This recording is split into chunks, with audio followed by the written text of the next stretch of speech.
তোমাদের সুবিধার জন্য এই যে ক খ শুরুতে যে থাকে জ্ঞান এবং অনুধাবনমূলক, এটার কিন্তু একটা বিশাল শীট বানায় আমরা অলরেডি আপলোড দিয়ে দিছি, এটা দেখবা। প্রিয় এইচএসসি পরীক্ষার্থীরা, সামনেই তোমাদের ফিজিক্স এক্সাম। তো ফিজিক্স ফার্স্ট পেপার এক্সামের আগে তোমাদেরকে এক্সাম স্ট্র্যাটেজি নিয়ে কিছু কথা বলবো। কিছু বিষয় আছে যেগুলো এক্সামের আগেই মাথায় রাখতে হয়।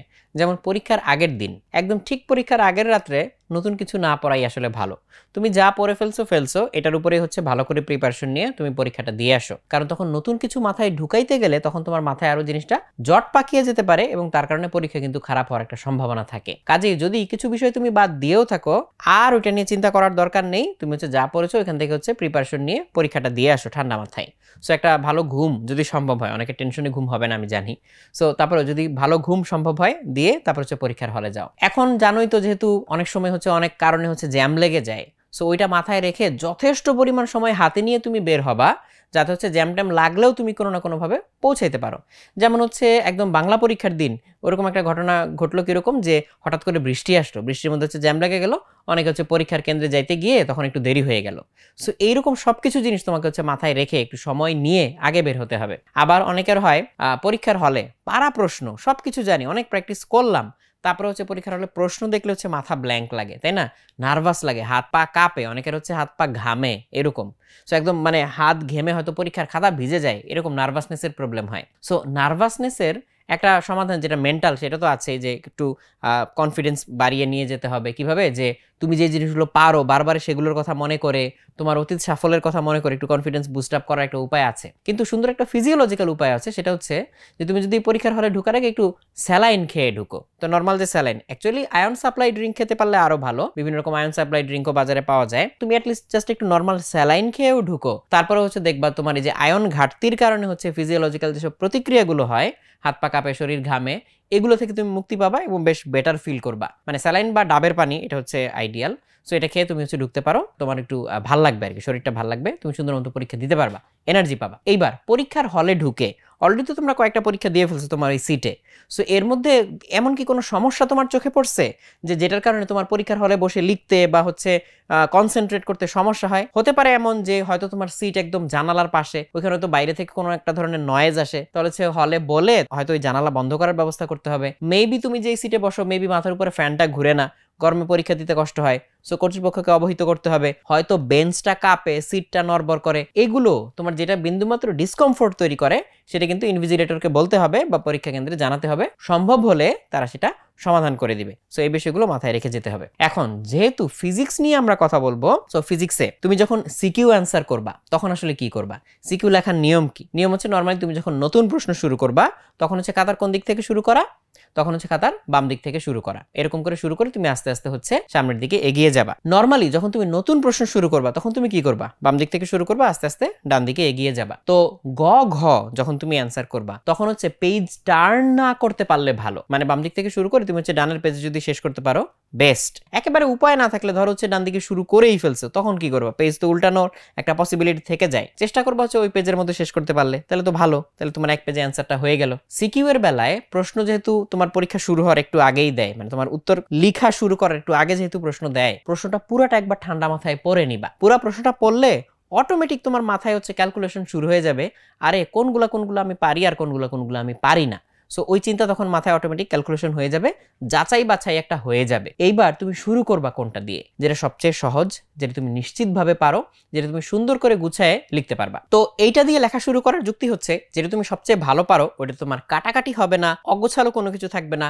সুন্দর সাজানো গোছানো একটা উত্তর থাকবে। টিচারের মনে তখন এটা একটা গুড ইমপ্রেশন তৈরি করবে। এরপরে আস্তে আস্তে অন্য প্রশ্নগুলোতে যাবা। বেশি ভেজালের প্রশ্ন আন্দাজে বেশি মাতব্বরি করে টাচ করার দরকার নাই। যদি অপরিচিত প্রশ্ন হয়, মনে হয় যেটাতে জটিল ক্যালকুলেশন হবে, বেটার লিভ ইট। এখন মনে করো এরকম করে লিভ করতে করতে তুমি যে কটা সিলেক্ট করছো তার মধ্যেও একটার গ বা ঘ তুমি পারতেছো না, আটকায় গেছো একটু দূর করে। পরীক্ষার হলে যাই করো কখনো জেদ করবা না, যে অঙ্কটা আমি পারতেছি না, আটকায় গেলাম, তাহলে আরেকটু সময় দিই, আরেকটু মাথা খাটাই, তাহলে হয়তো পেরে যাবো। নো, তুমি ওটা স্কিপ করে জায়গা রেখে সামনে আগায় যাও। পরে বাকিটুকু শেষ হলে দরকার হলে এখানে ফিরে এসে আবার ক্যালকুলেশন করার চেষ্টা করো, মিলানোর চেষ্টা করো। তাতে তোমার মনটাও শান্ত থাকবে যে ঠিক আছে, এটা পারতেছি না, এটা রেখে দিলাম, পুরোটা শেষ করে আসি, তারপরে সময় পেলে আবার এটা ধরবো। সো এটা নিয়ে বেশি উৎকণ্ঠায় ভুগতে হবে না তোমাকে। বাট তুমি যদি উল্টাটা করো, জেদ করো, হ্যাঁ, জেদের বশবর্তী একটু সময় নিয়ে করিয়ে চেষ্টা করি, দেখা যাবে এমন হতে পারে, আল্লাহ না করুক, যে অনেক বেশি সময় চলে গেল, এরপরে পারা প্রশ্ন, সহজ প্রশ্ন, ওইটার জন্য তুমি সময় পেয়ে গেলা কম, তখন তাড়াহুড়া করতে গিয়ে কাটাকাটি করলা, ভুল করলা, টিচারের মনে একটা বাজে ইমপ্রেশন তৈরি হবে। সো এই কাজটা আমরা করব না, এটা আমরা খুব কেয়ারফুলি খেয়াল রাখবো, ঠিক আছে? আর প্রশ্ন যদি কঠিন হয়েই যায় সেটা তো আর তোমার জন্য না, তোমার বোর্ডের সবার জন্যই কঠিন। সো এটা মেনে নিয়ে ওইভাবেই উত্তর করবা। যদি কখনো মনে হয় প্রশ্নপত্রে ভুল আছে, কারণ অনেক সময় ছাপায় তো ভুল থাকতেই পারে, একটা অক্ষর এদিক সেদিক হয়ে গেল, একটা মান এদিক সেদিক হয়ে গেল, হইতে পারে না? সো এরকম যদি সন্দেহ হয় বিন্দু মাত্র, তখন হচ্ছে তোমার যদি প্রশ্নটা উত্তর করাই লাগে আর কোনো অপশন না থাকে, অপশন থাকলে তুমি উত্তর করো না, বাট যদি অপশন নাই থাকে উত্তর করার, বেটার তুমি হচ্ছে ইনভিজিলেটরকে জানাও যে স্যার এরকম এখানে একটা প্রশ্ন, বা ম্যাডাম এরকম একটা প্রশ্ন, আমার কাছে মনে হচ্ছে এরকম একটা ঝামেলা থাকতে পারে, বলে তুমি তোমার মতো বাকি পরীক্ষা দিতে থাকো। যদি কারেকশন আসে আসলো, না আসলে তো নাই, ডাজন্ট ম্যাটার। আসলেই ভুল থেকে থাকে তাহলে তো আর তোমার দোষ না, অনেক ক্ষেত্রে সেই ক্ষেত্রে নাম্বার দিয়েই দেওয়া হয়। সো এটা হচ্ছে আমাদের সিকিউ এর বেলায় হচ্ছে স্ট্র্যাটেজি। তো সিকিউ এর বেলায় গুরুত্বপূর্ণ সূত্র, রাশির যে পরিচয়, এগুলো অবশ্যই পরীক্ষার আগে আরেকবার সুন্দর করে দেখে যাবা। সূত্র ভুলে যাওয়ার কারণে পারা অঙ্ক যদি ছেড়ে আসো, এটার চেয়ে দুঃখের আর কিছু হয় না। অঙ্ক করার সময় এই যে হিসাব নিকাশ, যোগ বিয়োগ গুণ ভাগ, এগুলো অনেকে খুব সিলি মিস্টেক করো, মাইনাস দিতে ভুল করো, যোগের জায়গায় গুণ করে ফেলো, বা ভাগের জায়গায় হচ্ছে একটা মানে সমস্যা করে ফেললা। এই ধরনের সিলি মিস্টেক করা যাবে না।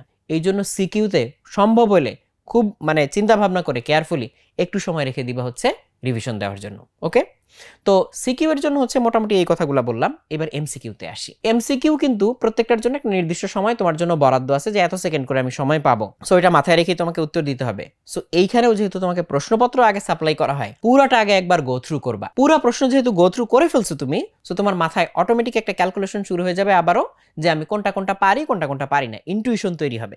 এইবার এইখানেও যেগুলো তুমি আগে আগে পারো, প্রশ্ন একদম সুন্দর হিসাব নিকাশ জানা আছে নিশ্চিত, এগুলো তুমি আগে হচ্ছে অ্যান্সারগুলো বের করার চেষ্টা করো। বৃত্ত যখন ভরাট করবা তখন হচ্ছে খুবই সাবধান। ধরো প্রশ্ন দেখে তুমি সলভ করতেছো, তোমার হচ্ছে 1 2 3 সলভ করা আছে, তুমি পারো।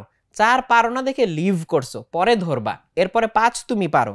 ওই বৃত্ত ভরাট করার সময় 1 2 3 ভরাট করছো, 4 ফাঁকা রেখে 5 ভরাট করার কথা না, কিন্তু অনেকে ভুলে 5-এর অ্যান্সার 4-এ ভরাট করে দিবে। এইরকম করলে কিন্তু আসলে আর মাফ নাই। হ্যাঁ, যদি না লাকিলি হচ্ছে দুইটার উত্তর সেম হয় আর কি, একই অপশন হয়। সো এরকম হলে কিন্তু মাফ নাই, কারণ কলম দিয়ে যেহেতু ভরাট করতে হয়, এটা চেঞ্জ করার অপশন নাই। সো রিভিশন দেওয়ারও কিন্তু আসলে সুযোগ নাই, বা আসলে দিয়ে লাভ নাই।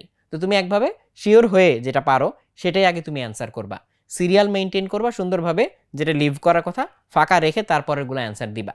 সো এইটা সতর্ক থাকতেই হবে। আর এই যে roll number, registration number, set code, এগুলোও তো পূরণ করতে হয়। এই জিনিস কি আর নতুন করে বলে দিতে হবে যেটাতে ভুল করা যাবে না? মনে করো তোমার পরীক্ষা খুব ভালো হলো, সব তুমি পারো, দাগাইছো ঠিক মতো, সেট কোড ভুল দাগাইছো, কার কি আসে যায়? কেউ তো আর এটা নিয়ে এগিয়ে আসবে না, তুমি হয়তো খেয়ালও করো নাই, তাহলে এই ভুলটা কিন্তু ধরা পড়বে না এবং এটার কোনো বিহিত নাই। সো এই জন্য তোমাকে হচ্ছে set code, role registration number শুরুতে অত্যন্ত সতর্কতার সাথে পূরণ করতে হবে। এবার ক্যালকুলেশনে যদি আসি, এমসিকিউ এর ভিতরে অনেক প্রশ্ন দেখেই বোঝা যায় যে এখানে কথা অনেক বেশি, অনেকক্ষণ ধরে পড়তে হবে, অনেক ক্যালকুলেশন করতে হবে। আগে আগে এগুলো অ্যান্সার করতে যায়ও না, এগুলো হচ্ছে পরের দিকে এসে অ্যান্সার করবা। আগে সহজ প্রশ্ন নিশ্চিত যেগুলো পারো এগুলো আগে অ্যান্সার করবা, তখন অলরেডি একটা কনফিডেন্স তোমার মধ্যে কাজ করবে। এইভাবে শেষের দিকে কঠিন প্রশ্নগুলা তুমি উত্তর দিতে পারো।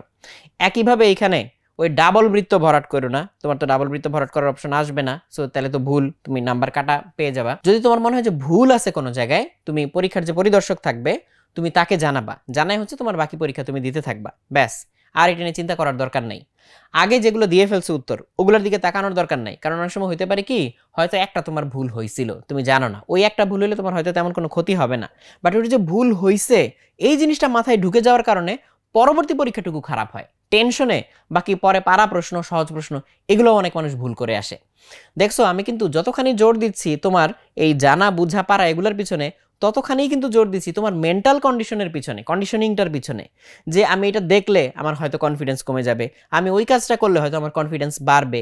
সো এগুলা মেনটেন করার মাধ্যমে তুমি কিন্তু পরীক্ষাটা বেটার ওয়েতে দিতে পারো।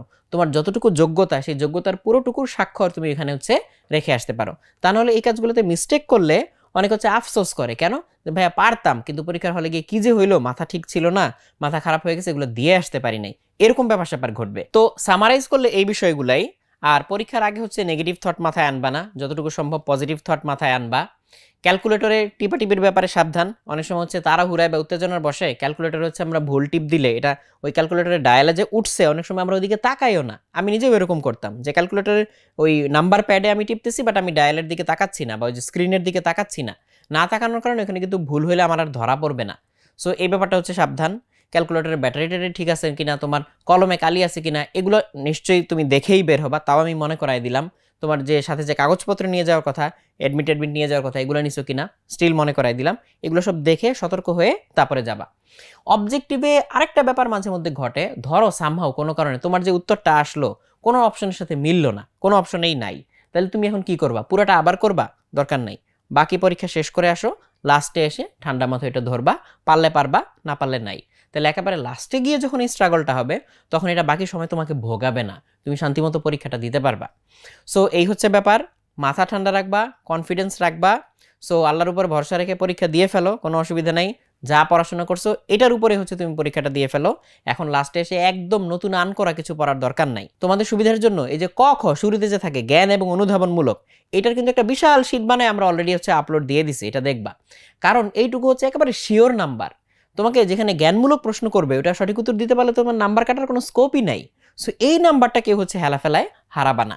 সো এই নাম্বারটা যাতে তুমি একদম নিশ্চিতভাবে পেতে পারো, এই জন্য হচ্ছে পুরো বই অ্যানালাইসিস করে তোমার জ্ঞান এবং অনুধাবনমূলক প্রশ্নগুলো হচ্ছে আমরা একসাথে সুন্দর করে শীট বানায় দিয়ে দিছি। সো আমরা ফেসবুকেও দিয়ে দিছি, ইউটিউবেও ভিডিওর ডেসক্রিপশনে তুমি পেয়ে যাবা। সো এটা সুন্দর করে একবার দেখে ফেলবা, তাহলে দেখবা যে তোমার এই পার্টটুকুর অন্তত কনফিউশন ক্লিয়ার হয়ে যাবে। আর তোমাদের এতদিন যে ক্লাস নিছি এখানে তো হচ্ছে এক্সাম স্ট্র্যাটেজি নিয়ে আরও ডিটেলস আলোচনা হয়ে গেছে, এটা তো লাস্ট মোমেন্টের আলোচনা।